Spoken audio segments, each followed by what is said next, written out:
The Sapphire Compass didn't just point to your heart's desire. It was said to be the key to the legendary treasure of Captain Blackwood, a hoard lost to the sea for 2 centuries. For Elias, a young man who spent his life salvaging junk from the docks of Port Sterling, the treasure wasn't a myth, it was a promise. His grandfather had left him the compass and a cryptic, water-stained journal, its pages filled with riddles and starlight charts that Elias couldn't make heads or tails of. The journal's first entry read, "The true north is a fool's game.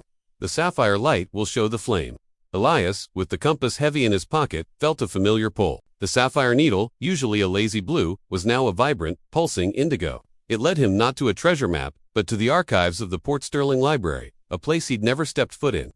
The compass drew him to a dusty, leather-bound volume on local maritime history.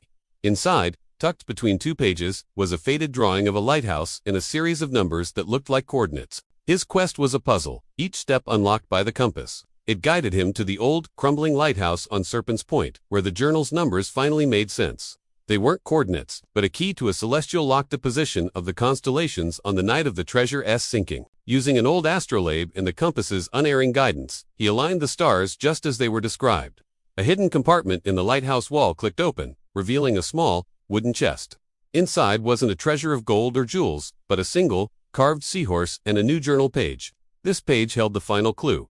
Where the seahorse weeps, the treasure sleeps. Elias understood. The seahorse was a tide gauge, and its tears were a specific watermark on the coastal rocks.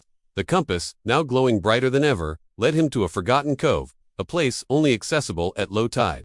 The air grew heavy with salt and the roar of the waves. At the lowest point of the tide, the compass pointed straight into a dark, narrow fissure in the rocks. Elias squeezed inside, his heart pounding. The space opened into a small sea cave, and there, nestled on a shelf of rock above the high tide line, was Captain Blackwood's true treasure. It was a single, beautiful chest, its wood dark with age. With trembling hands, he pried it open. Inside wasn't gold, but an astonishing collection of forgotten maps, strange artifacts from long-lost cultures, and a small leather pouch. Inside the pouch was a single, polished coin with a sapphire at its center, an identical twin to the one in his compass. The treasure wasn't just the compass, but a legacy of discovery, a new beginning for a life of quiet adventure. Elias closed the chest, a smile spreading across his face. He had found his treasure, and his adventure was only just beginning.